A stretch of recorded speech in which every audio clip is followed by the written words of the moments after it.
What's up, guys? Today we're going to talk about Star Wars Resistance. I recently at DragonCon had the chance to talk to Henry Gilroy, who wrote and produced The Clone Wars and Star Wars Rebels, and he is not involved in Star Wars Resistance, but he's been so involved in Star Wars animation, I wanted to get his opinion on it all. So this is just a clip from a full interview that I did with him, and then we'll come back and we'll discuss it all. So take a look. Well, the last thing I wanted to say, since Star Wars Resistance is coming out, is I just wanted to address that I feel like Star Wars Rebels really prepared me for Resistance as a fan. I remember when Rebels was like being teased and stuff, I was like, I don't know if this is for me. But like I had this YouTube channel and I was like, I'm going to check it out. I'm going to watch them all. And I was proven to be so wrong, and I adore Rebels, and it has some of my favorite Star Wars moments ever. Like Awesome. The World Between Worlds, Twilight of the Apprentice, Twin Suns. There are so many things in it that I was like, I can't believe I almost slept on this show. And now, I mean, it seems like all of the animated shows, at first, people are like, this is too childish, and then they grow up with the characters. Ezra, you're absolutely Exactly. right. Yeah, you come to adore this family. It's funny you should say that about Resistance. And I kind of mentioned that, like, oh yeah, I saw the scripts in the printer 2 years ago, and I chose not to look at them because I was still working on season 3 of Rebels while Resistance was getting going.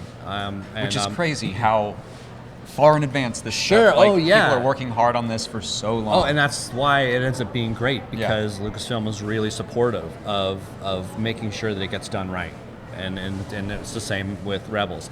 As far as that, I remember actually Clone Wars. There was people weren't really happy when it first came out. Didn't like the movie or whatever, and it was the same thing. I remember seeing the hashtag Space Aladdin after the early episodes of Rebels, and we're like, we try not to pay attention to that and just make a great show.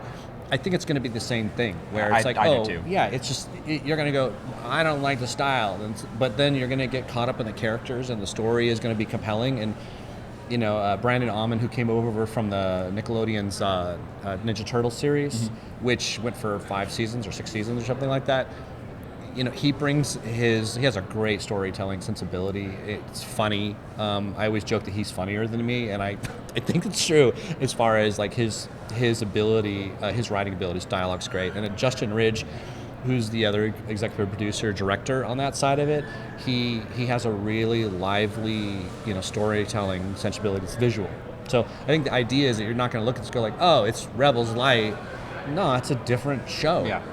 It still has all the elements that we love from Star Wars, though. I mean, I do know Dave has talked about doing this story or this show the idea of fighter pilots, and I know a huge influence for him was the Blah Blah Black Sheep series, which was a huge influence to me. And that was a bunch of pilots stuck on an island in the South Pacific. So you don't have to go far to kind of see what influenced it. And that was more of a sitcom feeling. And I think that the series, just from when I think about it and I look at it, it kind of reminds me of that. Well, I can't wait to see it, and I honestly do credit Rebels almost for like my optimism at this point as a fan. Oh, good. So I think the biggest takeaway I got from that conversation was just how long Star Wars Resistance has been in development. And since Rebels season 3. Right. And least. we've only heard about it since April of this year. And one of the, criticisms that people have been throwing out there after seeing 1 minute of footage is that this was a rushed series. And I'm like, clearly it's not. They've been doing this for 3 years. Yeah, he says that, he knows that Dave Filoni wanted to tell this story. So. Yeah, that's another one that people are like, well, Dave Filoni's not the showrunner. He doesn't have anything to do with this show. It's like, well, he still created the show. He's not the showrunner because now he's in charge of all of Lucasfilm Animation. So he can't be the showrunner on every show. Yeah. But yeah, this is something that he wanted to tell.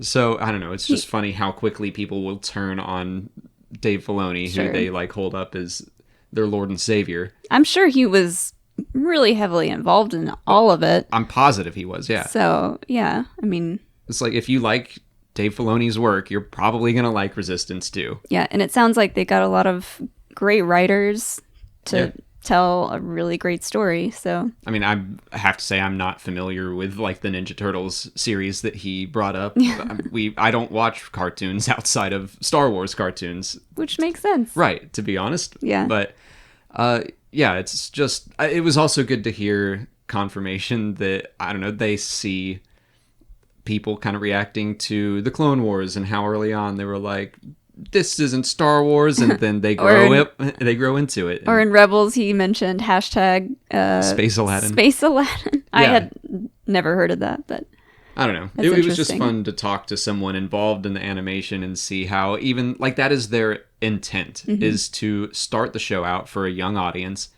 And as they grow up into teenagers, the show grows up with them. Something he actually said in the animation panel that really stuck with me is that this is more for Ezra as a Force user, but as he grows more powerful in the Force, the threats that he faces also have to grow more powerful. So yeah, the show does grow up and get darker and more dangerous.